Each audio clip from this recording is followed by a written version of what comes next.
The King's Return is one of the best events in Rise of Kingdoms.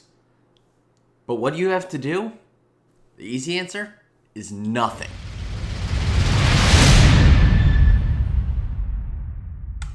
Hello, ladies and gentlemen. Welcome back to another Rise of Kingdoms gameplay episode from your very own Shappy Gaming. Today we are going to be breaking down the King's Return and Return of the King event in Rise of Kingdoms, talking about how to trigger this event, what the benefits are, and what exactly is this event.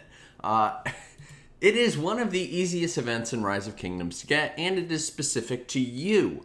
But if you haven't seen this event before, there's probably a pretty good reason for that. The Return of the King event is only triggered when you have an account that you've neglected for just about 30 days. And when you do log back in, you get this amazing event that gives you 12 golden heads, essentially of your choice, and numerous epic sculptures, all sorts of good stuff. So today we're going to be breaking down this event, how to get it, if it's worth it, and all the different sweet rewards that you can get from it. So the first thing is you have the King's Return, which is really just a welcome back. You get login gifts, and the goal here is just come back. That's all Lilith wants you to do, is just come back to the game.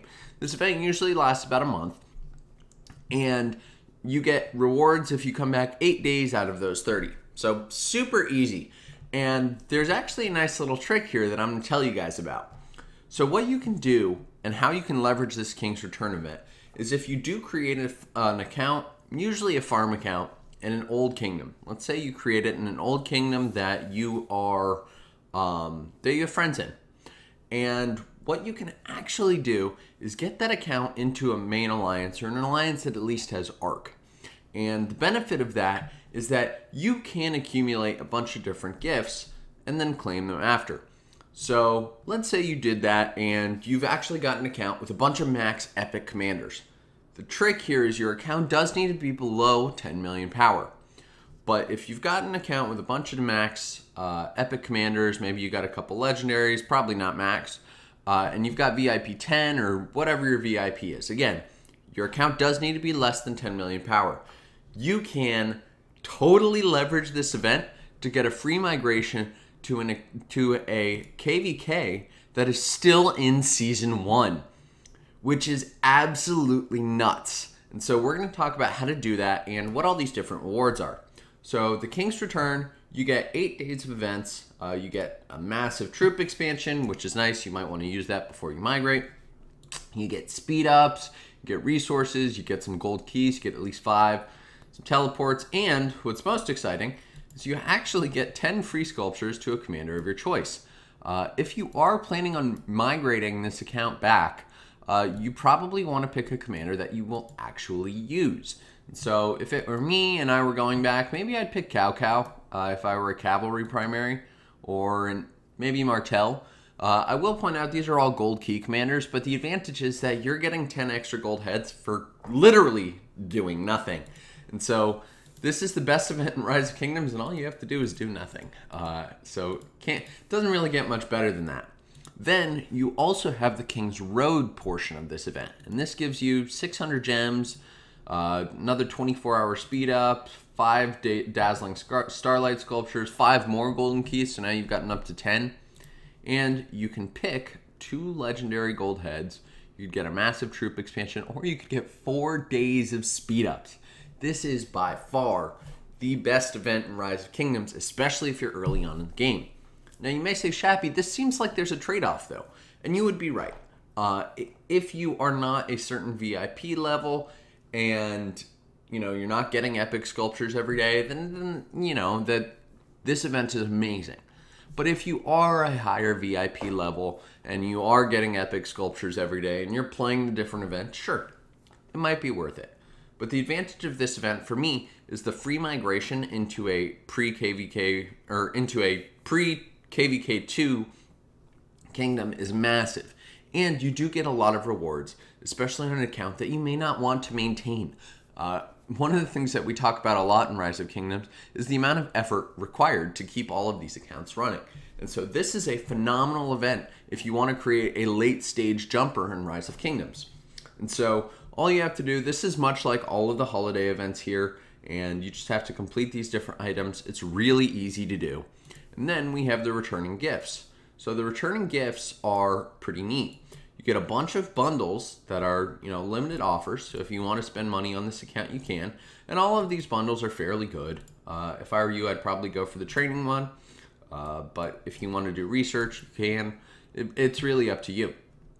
You also get a claim chest here, which if I click it, should give me some materials, some heads.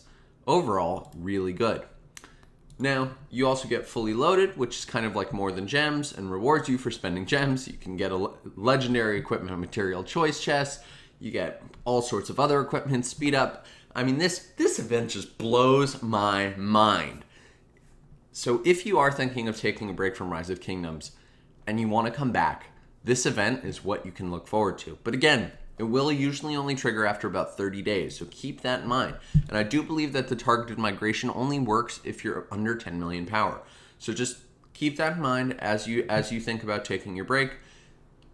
I could be wrong here. Let me know in the comment section below if you've experimented with this. I have not on my main account, but just let me know. You also get Kiera, returning trials, and so you can do a bunch of different events here. You've got that, you've got War of the Ruins, just more ways to get more speed ups, more gems, more keys to really just put you ahead of the curve. And last but not least, you can head to a new kingdom to obtain a bunch of other rewards. And this is awesome because you can not only go to a new kingdom, but you can also claim monument rewards, which just blows my mind. So let's talk about how to really take advantage of this event to the best of your ability. So as I mentioned, if you're in an older kingdom, what you usually want to do is try and get your commanders as high as possible.